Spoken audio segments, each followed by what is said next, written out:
These next 4 years with this president, whether you like him or not, is going to be imperative for us to get rich. The opportunities are going to be there, but we have to execute. Everybody can't do it. You have to be a special kind of person. You have to have a special level of discipline. Excuses can't exist. It does not matter if I lose today. It does not matter if I lose tomorrow. I'm still going to come and perform.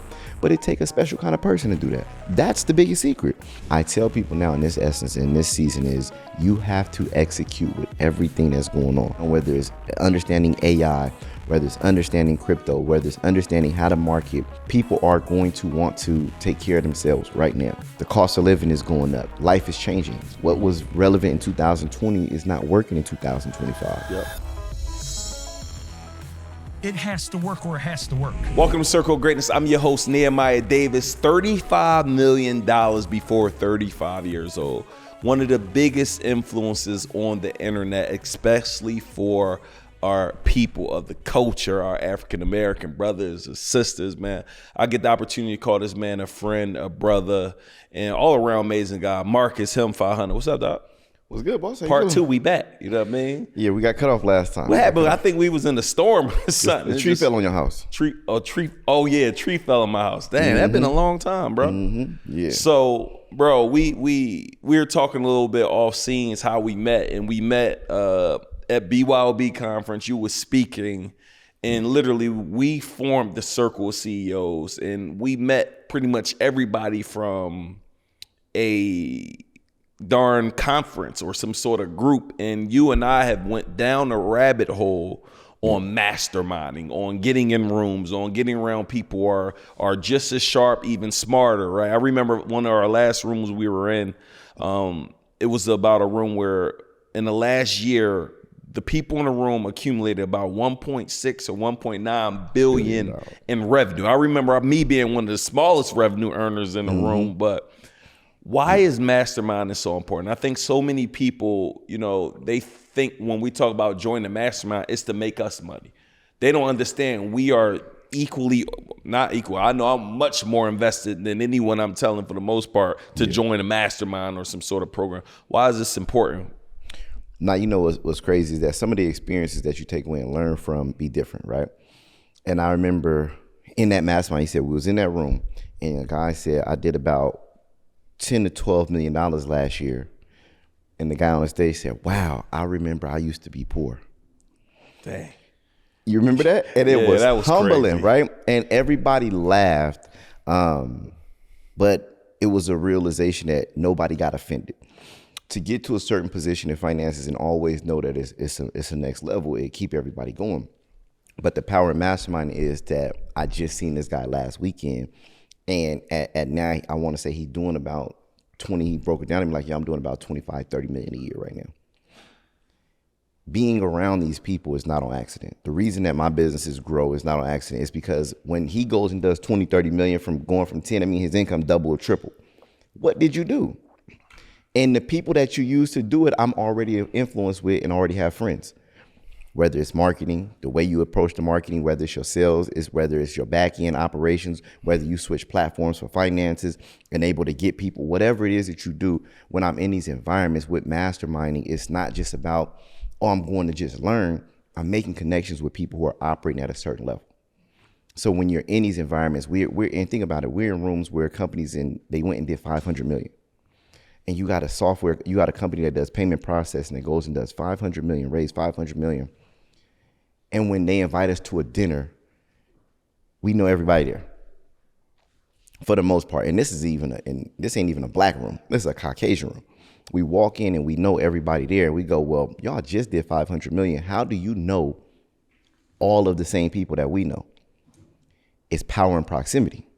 And in order for you to make this kind of money and have this kind of cultural impact, what I realized is that you're going to have to know the heavyweights to infuse and blow the business up and contribute to it.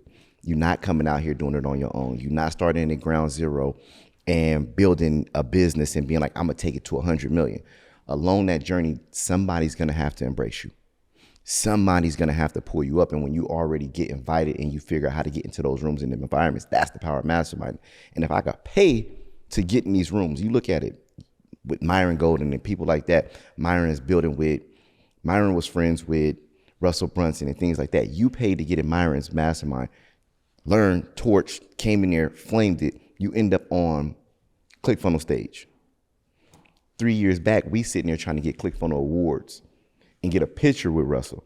Now you sitting there on phone calls talking and counseling and giving him game because you paid to get in masterminds and showed your genius and not just going and learn, but you was able to show your genius. And that's how we all kind of elevate. And that's, I think, one of the biggest secrets and biggest things people misconceive about masterminds is that this ain't a course. This is like where we come, you connect, and you figure out how to build greater relationships with people that's taking it to that next level. And it's really a science to it, bro. Like they be really trying to figure out what is the hacks. That's the hack. Getting in the room. I always say get in the room and stay in the room. But once you get in the room, you got to execute on the information and you got to continue to build the relationships because the money is really in the relationships. Like, but a lot of times let's just say you're spending $30,000 to be in the room. If you connect with 4 to 5 people and you end up rocking with them for the next 5-10 years, the room basically becomes, it was basically free to be in there. So even like when we're hosting our events like the room, like just a free event, people need to be focusing on getting in those environments because you never know who you're going to meet there. Like I wish more people understood like, yo, like they be coming up with excuses of why they can't go. It'd be free and they coming up with all the reasons why they can't get in the room. And I clearly remember meeting several of y'all at these events. I met Alex at ET conference. I met Jason at the 10X conference. Now, granted, it wasn't free, but it was a small sacrifice. But now I got friends who will be rocking out forever now. Man, listen, this thing is built day by day, brick by brick. Yeah. People think it happened overnight, but it doesn't happen overnight. Our friendship wasn't built overnight. Like, yo, we gonna go do it. It's a day by day thing that people have to be committed to. And it's not like, oh, I want to go and get involved in one room. Or I tried that before. What happens is that it gets uncomfortable. And a lot of times we won't tell the truth. When we say it's not a secret, it is a secret. It is a secret. And we don't tell the truth all the time. And the issue is that, and I feel bad for not always telling you guys the truth, is that everybody can't do it. You have to be a special kind of person. You have to have a special level of discipline. Excuses can't exist. Yeah. You cannot quit. It does not matter because like when you say it has to be or it has to be, I think it goes over people's head. It does not matter if I lose today. It does not matter if I lose tomorrow. I'm still going to come and perform. But it takes a special kind of person to do that. That's a fact. And I don't want to be friends with people who's not that kind of person. That's the biggest secret. Is that I'm not going to associate with you if I see you have loser tendencies. You have a loser mentality. I don't want to be your friend. I don't want you to be around me. Once I see you start complaining, and the biggest telltale sign is when people post, all losers have one thing in common. They have a post that they put out.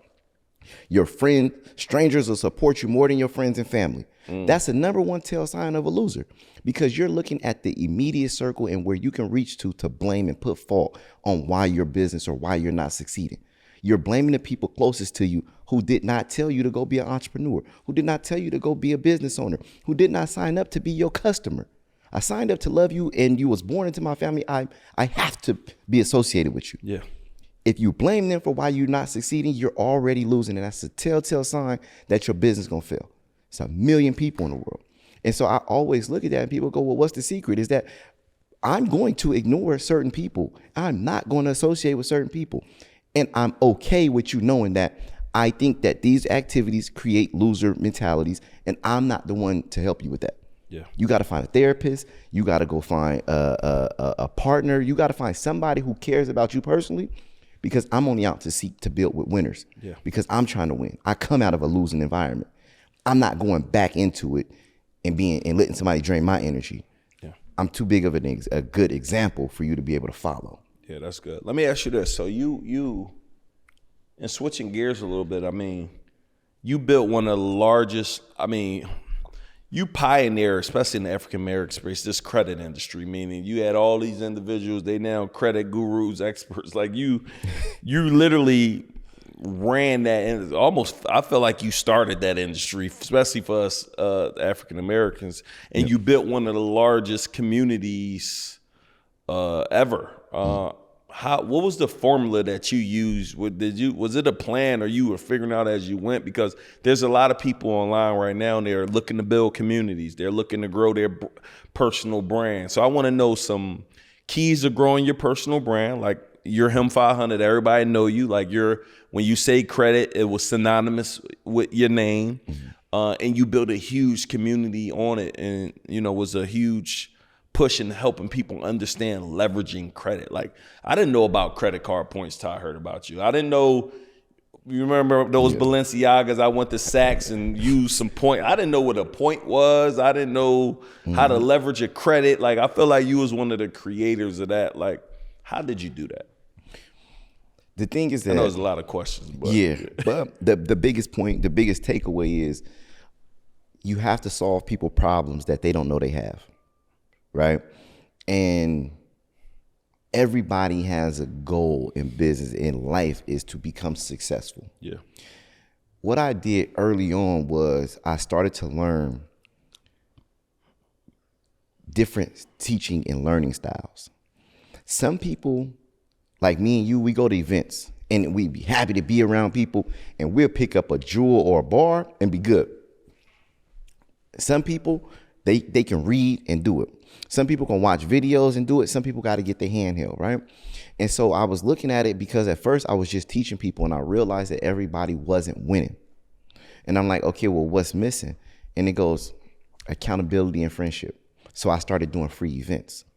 And it wasn't just the information that was there, but the executing of events, and then being around other people started bringing in the community aspect. So we'll do video trainings, we'll do in-person trainings, we'll do live events to just network and build camaraderie, so we can have friends that we're building with and you get comfortable. All of these things started contributing, and then having a brand that was being well represented. You see it on the Gervonta Davis fight. You see it here, where people are proud to be a member and a part of something. And it gives them a sense of entitlement. They see what I'm able to accomplish, and they go, okay, now I go out and I figure out ways to give. I don't want to charge you to come to my events. I want to lead with love to where you see your money work for you. You feel like you got a return off that tank thing you did that night? Or is that brand building? Yeah, brand building. It's not going to be an instant, but some things are intrinsic. So just the other day, somebody was like, yo, I was watching a replay of the Gervonta Davis fight on YouTube and seeing your brand there. I seen the fight and didn't know that was what it was at the time. Wow.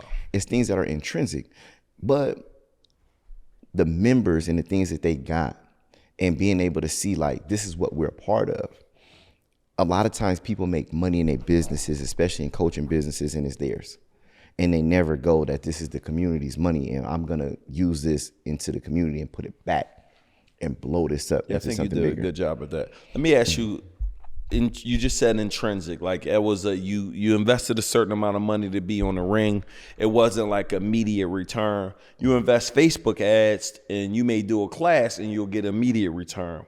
How do you allocate or decide on what I'm doing with my money? Like when it comes to building brand, like this is going to be, like for me, like we've never really done rollouts. Like it's always just flyer, website, waiting list, sell. Yeah. Now we're like, well, all right, let's make this look great. Let's do a rollout. But I know that way don't make as much money as the regular way, but the brand looks better. It looks cleaner. So how do you decide which way to go when you have resources and then when you got limited resources? Put your foot on necks at all times. Put your foot, every opportunity you get to put your foot on somebody's neck and do what they won't do, I'm doing it. The deal came about, the circle of CEOs was supposed to do it. They was like, it's 100, remember? And we was having a conversation like, is it worth it or not? Don't worry about it. I'm sending the 100. Yeah. You on God where I'm okay. I'm sending the 100 because I know this lives forever. I know how many people and what I can use it for. I know that people that are in my space that think they on the same level as me, yeah. Now you know you're not. So sometimes it's not just about a return on investment. It's to create separation. Do you think that when you look at the brands and how much money and the things that people do, it's like it's brand separation? Is Apple better than Samsung? No, but it's brand separation. The Apple's brand is just so much bigger and so much more respected than a Samsung, right? Then you go, so you look at a Nextel, it's like, well, they all make cell phones. The Google phone is just as smart as the Apple. The camera is better on this phone, but you don't think that because Apple has such a dominant brand. And I think that when you starting out, I got to a point where I had to compete on a national level. So I would make moves like that, like putting Rick Ross in my jersey, and it went crazy. And putting my T-shirt on Mike Tyson on Drink Champs, right? Doing a podcast live at my event. Like, these were things to grow my brand, but I creatively did it to monetize it.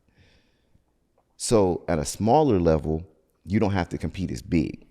You're competing and you just want to get known, it may be in your city, and learn how to be dominant in your city. A lot of people don't realize it's like brand dominance is like, yo, why you don't got billboards in your city just so you can become known in your city everywhere you go?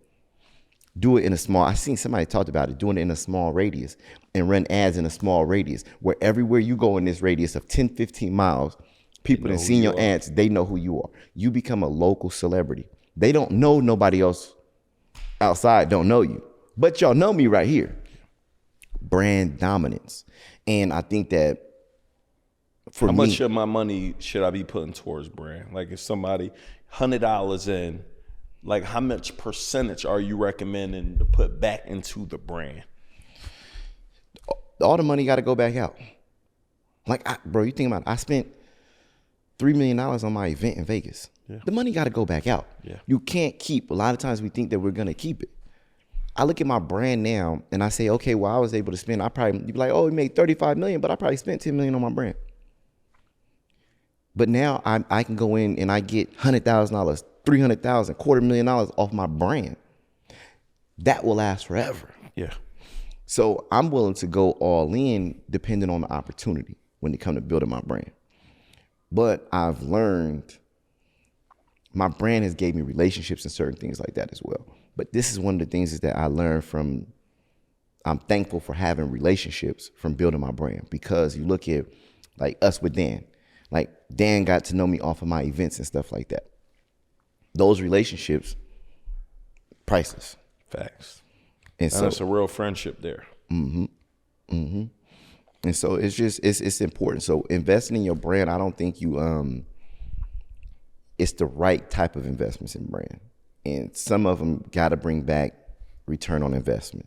Some of them just got to be where you just got to grab your joint and just be like, yo, I'm doing this just to stunt. Yeah. Mm-hmm. That's good. No, that's powerful, because I think it's really, I literally struggle with that. I'm like, man, do we do these rollouts, or do we just run some ads and just keep this thing moving? But a lot of people say the look is important too, though. Have you, like, where have you always got, are people telling you this, or where have you developed this, like, larger than life mentality? Like, I remember chartering the two jets, like two 300 passenger jets to go to Miami for the conference. Mm-hmm. I remember Meek Mill performance, right? It's just always some over the top type stuff, bro. Was that your mom over the top? Was your dad over? Like, where did you learn this? Did somebody teach you be over the top? Like, because I don't think most people not gonna have this concept of just be over the top. No, I'm gonna show off. Show off, all right. Show and tell was my favorite subject at school. Like, what? Like, or we get to come in and show what we got at home, or what we get to do. Like, give me the opportunity to show you what I can imagine, or what I will create, or what I'm gonna do. I'm showing up every time. Yeah. I'm not missing. Like, that's just, I want the best. And so when I watch the world, you look at what attracts you. Yeah. And that's one of the things that I never got, is like, how can people look at the world and not see what's like? Imagine somebody follow you and you go to their page and they don't post. You go to their page and you look at their story and they post a picture sideways and they got weird letters on it. And it's like, why did you do that? And it goes, oh, I'm just trying to, post. I see what you're doing on social media. And it's like, well, if you see what I'm doing, why would you do that? It's like, you see I post every single day. Do you see I post overnight? Do you see how I sell and do call to actions and do what the successful do? I look out and go, what attracts me? What's the flyest things I see on the internet, or flyest things I see moving? And I'm like, yo, that's dope. And if I think it's dope, imagine if I can provide these type of experiences to people around me as well. So for me, with the planes, it was like, I always heard the Big Meat story. Man, they got a plane, took it down. I was like, yo, I envisioned, it didn't start what I did. I envisioned us going to Delta and going into the airport and having the gate all recession proof, and it's nothing but us on the plane. And I'm like, that's gonna be hard. And Delta like, yeah, we ain't doing that. We ain't doing that. Say less. Meech had a plane himself. Fuck it. Hey, how much to get a plane? X amount. How many people fit on there? 150. Give me 2 of them. Give me 2 of them. They don't want to give me one. Give me two of them. Yeah. You're like, huh? Give me 2 planes. Boop, boop. There we go. But I seen something that was always talked about that was a legendary moment. So it's like, yo, when I look back on it, it's like, yo, do legendary stuff. Meek Mill. Well, it wasn't a price that I wasn't willing to give Meek to perform. Because Meek, you gave him a nice amount too. I gave Meek 100,000. We ain't got it. Ain't look, man. I gave Meek 100,000, and that's sometimes I look at it as a back pay investment, and I look at it as like Meek is the person who inspired me to want to get on private jets. I used to see him have $1 million and him jumping on jets and sitting on the jet counting $1 million in cash, and I'm like, what does that feel like? That made me figure out how to go hack. When I seen there was an opportunity to hack and learn how to get on private jets, I went and hacked the private jet. I literally had a membership. I had a membership with What's up? It was Jet. I forgot what it was. It don't exist no more though. But it was like $7,500 for the membership, and you get access to empty legs. So when they would have an empty leg, they have an empty leg in like Tennessee. I had a companion pass. I would catch a Delta flight, get on the empty leg, and fly somewhere. And I got on the jet, and I'm like, this experience is dope. I did not know how many people inspired to get on jets. Mm-hmm. So when I got on it, business takeoff, jump even more. I start booking them myself and bringing people with me. So I'm like, yo, but the person who inspired me was me. So when I get an opportunity, I'm doing a conference and we in there this weekend and he's here. It's like, bro, I done made millions based off of me jumping on jets and the influence that it caused, even to the point where I went and bought a jet. Yeah. Bro, to give you this 100 ain't nothing, because my life, you impacted and affected my life because you was the first nigga that I seen doing the jets like that. Yeah. So you wasn't a business. You came like, now it's common. It wasn't nobody else doing it like me. Yeah. So that when I paid that 100,000, I was just like, I was thankful to do that. Community 2025, man. I think a lot more attention should be focusing on building community. Now that the personal brand is being developed and being built more, right? What are some things, tools, some hacks people could be doing to build a community? Can I ask one question? Yeah. Because I think this is where it's a lot of confusion about it. What's a community? Got it, yeah, because I think I was at one of your events. So for me, when I think about a community, I mean a community of individuals that is paying you a monthly amount every single month. So it's 2 ways you could look at a community, right? Yeah. So for me, I have my Instagram community. They're not paying me anything, but it's people who follow me that may listen to different things that I'm saying. Mm-hmm. Then you have a community where I'm like, yo, Coach K has a community with 2,000 members that pay X amount of dollars a month. Mm-hmm. Built a community around that. But people want to know, how do you build a community? Like, you didn't necessarily build a recurring community, but you amass tens of thousands of people that pay a larger fee up front. It's the same concept as somebody getting it monthly, but you were able to get that at one time.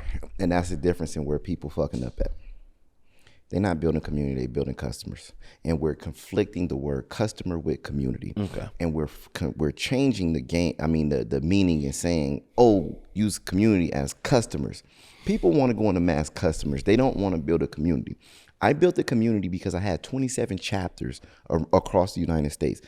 I would go to cities and hang out with my mentees. Yeah. We would play basketball, have basketball tournaments. When you think about a community, if I grew up in a community, if I changed the word and said this my hood and my gang, there's a total different thing. In order for you to be gang, what has to happen? We got to have colors. We got to have lingo. We got to move on a certain way. We got to do things together. We ride together. When something happens, we stick together. If I change the word to gang, people be like, oh, I don't want to be a part of that gang. You're not trying to build a community. It's getting conflicted because people are building out customer bases. They need to look at it and say a community, and this is where the neighborhoods, we go back to it because it's where we can relate to, is that in my neighborhood or in your community, what's the fun things? Name a community that did not have a community center, that did not have a YMCA, that did not have a park. In my community, we was riding bikes. We would go swimming together. We would go and we play sports together. The people from my community, we didn't play. We played on football teams together. We played basketball together. The girls would do jump rope and do things together. So when we say building a community out now, the thing about why I built the greatest community in my community is better than everybody else's. I had basketball tournaments. We went on ski trips. This is not, you got to pay me to come. This is let's go because we're a community and we can do this together because we're friends. We're family. People are looking and saying community when it's just somebody that they want them to pay them for something. Don't say I'm in your community because I pay you. I'm a customer. If you want to build a community, then do community activities. Do things when it does not service you to pay you. Because at that point, you're just a service provider. And a lot of times it kind of irritates because people are like, yeah, I'm trying to build a community like you. And it's like, well, maybe I didn't explain enough. Or y'all ain't see the example that I set. Because I did a free conference I paid $3 million for. That's community. They show up. What? I'm repping recession proof. All I gotta do is come. My bro got me. This ain't my bro got me. HIM500, that's my brother. He got me. I think you might be the only one who ever did that though. Basketball tournaments. I went and get Rick Ross to sponsor a basketball tournament for my mentees to come and play basketball. My community meaning I ain't doing nothing with nobody else. If I'm gang, I don't rock with them. This because this is how I'm raised. You ain't a part of recession proof, I don't rock with you. Oh, how do we come to your event? You can't. If you're not a part of this, you're not included.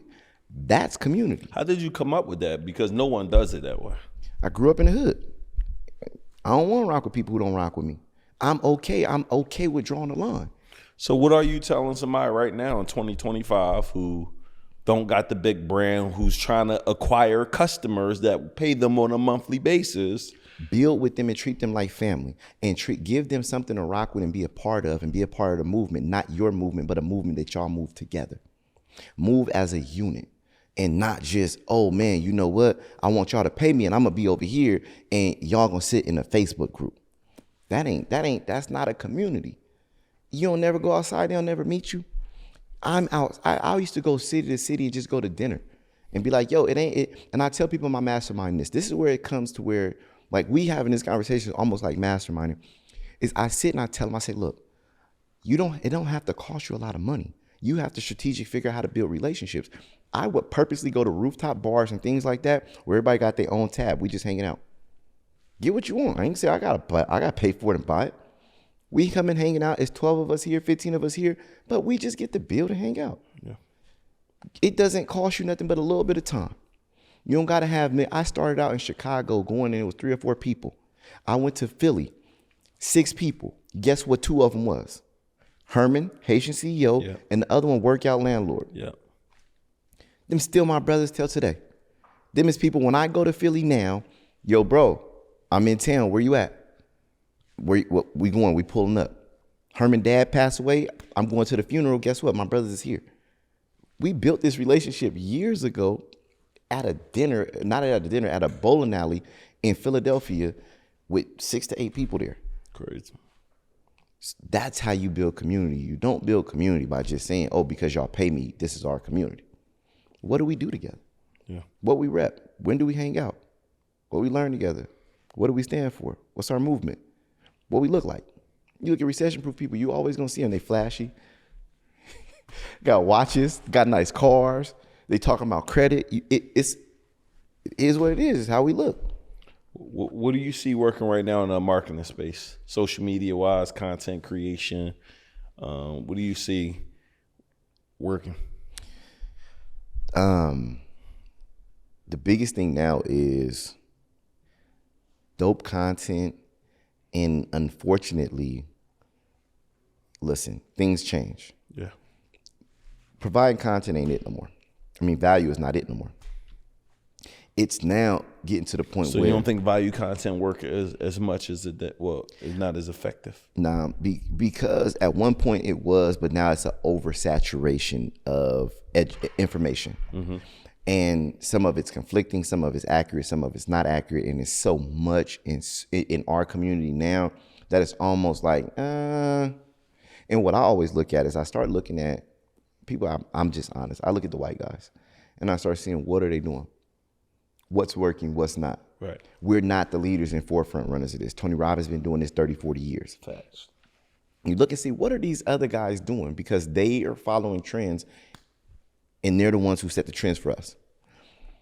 And I start seeing people create visuals of like life and dope content and learning how to build out their brand of being known for one thing, right? And I think somebody that did a good job, like Edward did a good job of providing content with doing reactions. And all he did was just kind of made himself that dominant person.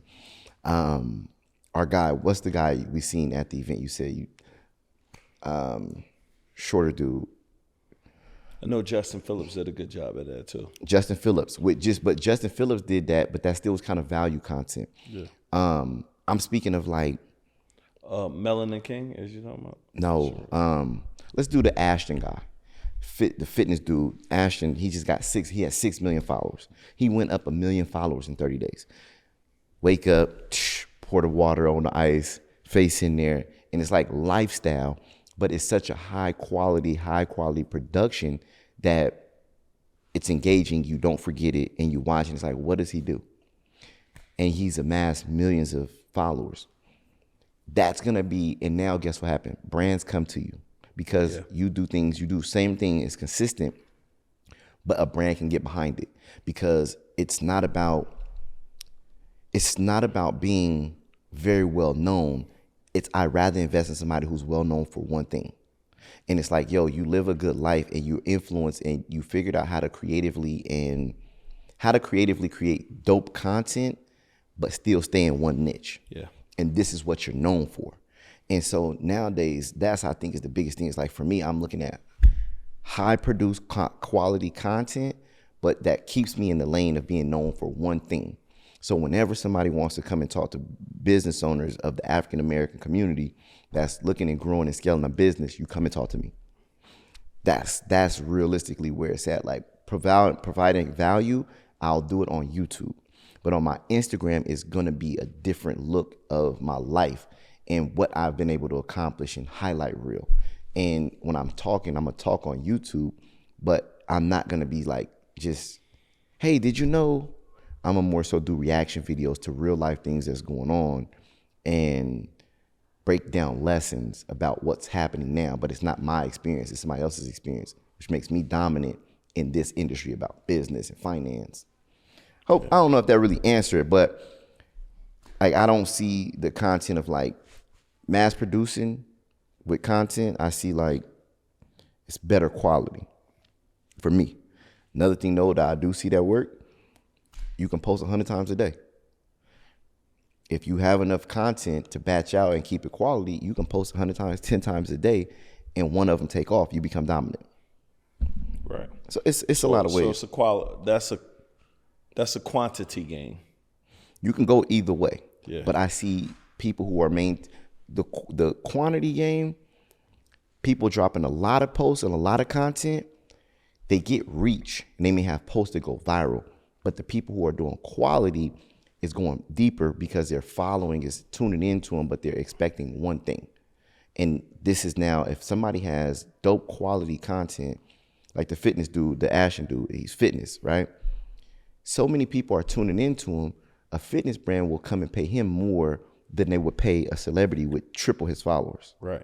Because you have dominance over one area. Yeah. Versus like certain people are going to be able to put out a lot of content. You'll have viral content. People will see it, but that does not necessarily mean like people aren't following. I'm not seeing people's pages and the trends aren't growing where people was posting a lot. It's like, yo, you're getting a lot of engagement, but it ain't really on based off of you. It's like, because they do reaction videos and side by sides and things like that. Yeah, side by sides is still working as well. Slapping. Yeah. What? So what's next for you? So you partner with people. I partner with people, right? What are you looking for in partnership? So somebody want to approach you to work with you. How should they approach you, or what are you looking for a deal to actually happen? I'm not really partnering with people. I'm more so looking to build with people on the mastermind side. Yeah. Like I do my mastermind to where I want people to be able to come in because I know one of the things we talked about is like, yo, sell up, right? So I charge 10, 15,000, 20,000 to be in my mastermind. And the goal of that is that I want to kind of, how I said, that community. Well, I'm building that gang, that team here at a higher level with people who are able to invest this type of money, because now I'm looking and going, okay, you don't have to be a 7-figure entrepreneur. You can be a 6-figure entrepreneur, but I'm looking for the people who have that grit and that's building, because now we get to learn. Important, bro. Yeah, but we get to build together. You know what I'm saying? If they got the grit and the grind, they willing to go work and willing to invest in themselves, I know what we do together. I know how strong we are when I got 60, 70 of us together who all are playing with some money and building our businesses out. Your experience or your loss is going to tell everybody else's. So one person win is everybody's win. One person loss is everybody's loss. And I'm watching, like, seeing some of my mastermind members do 2-3 million in a year. I'm going, okay, we figuring it out. And now I'm looking and going, how do we get to the 20-30 million as a group collective? And that's where the mastermind comes. So for me, I try to keep it balanced between men and women. I leaned heavier on the women this year because a lot of times the women don't have a safe space to go and build with men. And so we did people in the beauty industry, some real estate and stuff like that. So my main thing with building right now with partnering is bringing in entrepreneurs who want to go out and grow, but who want to grow with their digital products or create different type of businesses. Like, hey, I have this business, but how do I get digital money? Yeah. How do I properly get it? What systems are you guys putting in place? How can I become influential in this space? Because the more influential you become, the more influential I become. Yeah.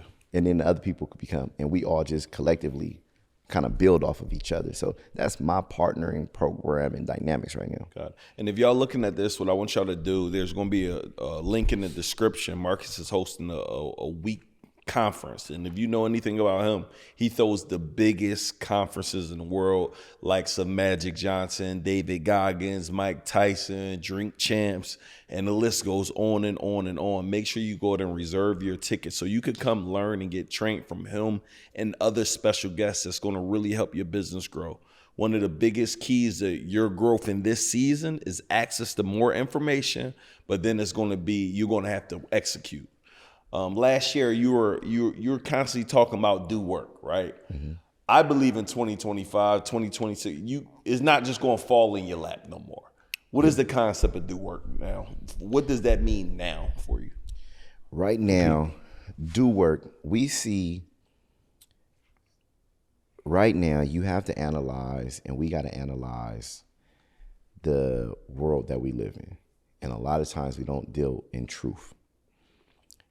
You remember when the laws is changing on how you buy vehicles now. Mm-hmm. Remember how we can write the vehicles off. Yep. And the reason why we went and bought Escalades and you bought the Lambo truck. Yep. And it's like, yo, the tax benefits, right? You know they don't get that no more. It changed. I forgot the number. You still get some of it. But not all of it, right? So you imagine people who make money now and be like, man, I wish I could have did that. Or we look back and we say, when Bitcoin came out and Bitcoin was 10,000, under 10,000, remember? And it was like, yo, I wish I would have put more in Bitcoin then. Yeah, facts.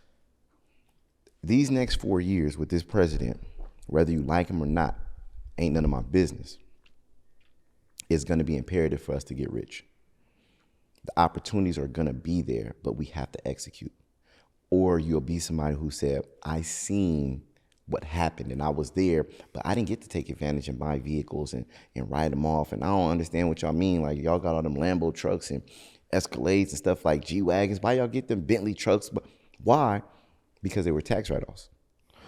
And it helped us with business, helped us with marketing. It's going to be a different ball game. The same thing is going on with real estate. I tell people now in this essence, in this season, is you have to execute with everything that's going on.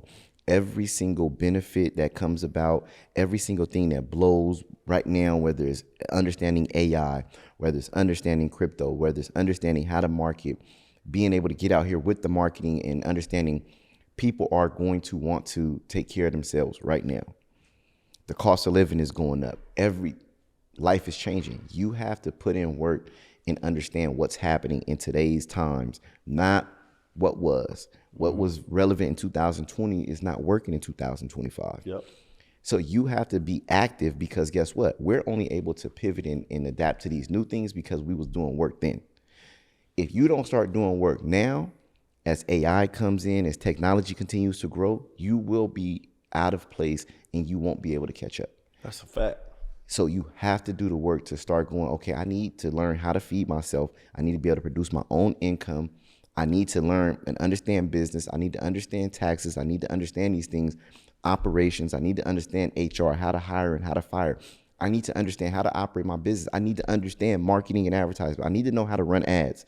I should understand running paid ads and what my CPMs and understanding what is that, right? Understanding like, yo, my LTVs and understanding these lingos and people that's like, yo, well, what are you talking about?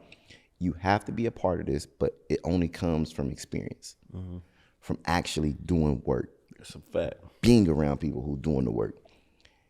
Because in 5 years, as AI comes in, if you don't understand these things, as AI comes in, you misplaced. Probably 1 year, bro. Yeah. 5 years. No. 1 year is. Mm-hmm. I mean, they're replacing most jobs with AI or some sort of electronic.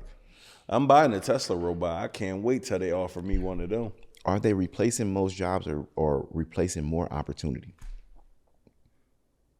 Most jobs. I mean, yeah. Think about this. You got a cousin or a family member or a homeboy that's slow. Everybody got somebody that's a little off, but they got some ideas. Do you realize now that they can sit there and talk to a computer and tell it how to bring its idea to life? Yeah. How to do its business? How do I do this? Do this for me. It's giving more people opportunities. And what happens is that this is one of the worst things that we can deal with in our community. It goes back into the wrong side of the mindset and the mentality.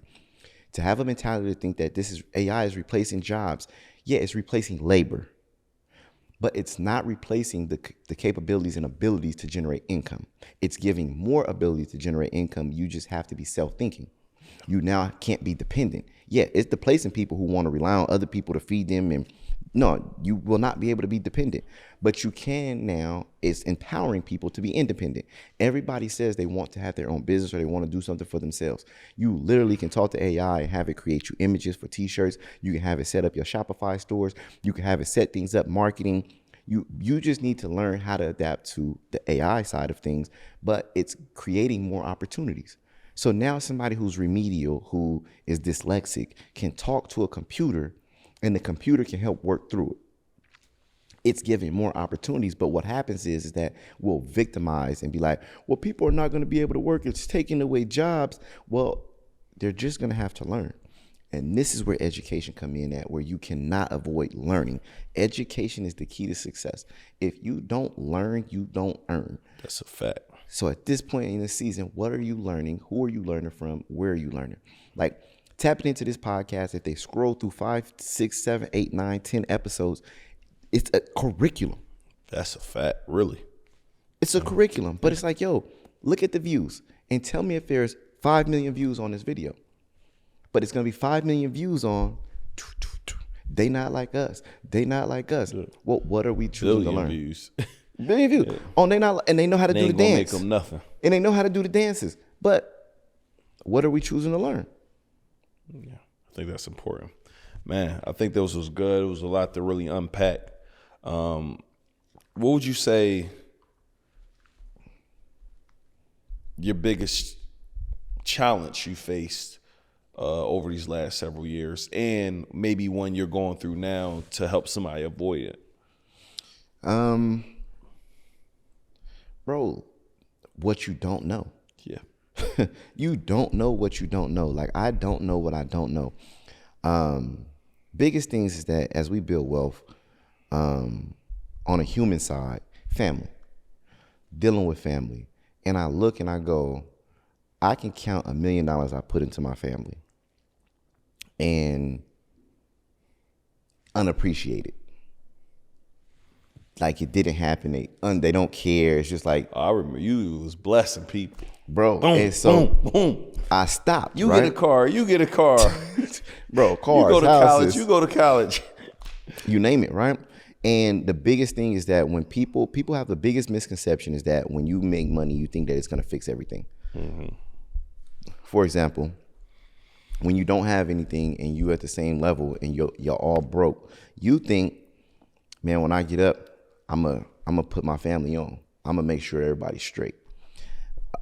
And you do the work and you finally get on into that position and you try to put the money back and you realize that they don't change. And then you also realize what they don't do now because you've seen and experienced what it takes. See, if we both broke and like, man, I can't wait to be rich one day. If I was out the hood, man, I'll buy that. Man, I'll take us all to dinner right now. I go do this, and it's like, man, when you ain't got nothing, but then you don't realize when you start to operate at this level what it takes. And for me, I always look back, and that's hindsight is 2020. But I look now and I go, damn, you know what? I tell people I don't want to help people on how they feel like they need help. But another thing is that I didn't know how to help them financially. Instead of giving the money up, I should have invested the money and let the income that was produced off the money help take care of them. Yeah, that would have been good. So I could have put instead of putting $1 million into my family, I should have put $1 million into a vehicle that could have produced me $100,000, 150, 200K a year, did not lose my $1 million and just divvy that out. Smart. But that's why I say I don't know what I don't know. And then it maintains relationship because when you put money into somebody, then you're mad.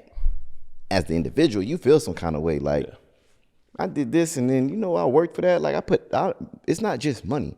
It's my time, it's my effort, it's my energy that I've built up to accumulate these things. It ain't, you got a lot of money, you can do it, but I put a lot of energy, effort, and time into this to get this. Money is the byproduct of my sacrifices. Yeah. I'm giving you my sacrifices. And it wouldn't feel as personal if I knew these things. So everybody that's on the way to building wealth is that before you start trying to help people, make sure you're helping them in a way that does not hurt you, because then you're going to look at them sideways if they don't do, or it does not benefit them how you thought it would and how it would help change and make their life better. Yeah. Their life will stay the same. You just have to realize how you kind of position that. Yeah, that's good. Let everybody know how they could connect with you. Let them know about the upcoming event. Yo, listen, man, connect with me. All social media is HIM500. My goal is to help entrepreneurs build their business out, master the marketing, master advertising, all leveraging credit, understanding financial literacy, because most people utilize credit to go in debt, don't realize that you can make money off of having good credit. That's the first key to becoming a successful entrepreneur, is how to avoid debt and how to lower your business overhead and business expenses to be able to grow. Then you learn how to diversify when it comes to your marketing, and diversify when it comes to the services that you provide and all of the different products that you can offer. Don't think that I'm successful in hair, but I reached my ceiling. There's 10 different streams that you can make in the hair industry. It's 10 different streams you can make in real estate before you start transitioning into another arena. Most people don't know how to squeeze all the juice out of the lemon that they already have in their possession. And that's what I want to kind of master and teach people on. It's like, yo, let me show you how to create 5 streams of income from what you already do. That's good. And get paid on, monthly basis, reoccurring. Let's get it, y'all. So all the descriptions for it will be below. Make sure you guys, I'm sure it's going to be a lookout link for me. I said for me, there'll be a lookout link for you because you're a guest of the show. So can't wait to see you guys on the next show. Peace.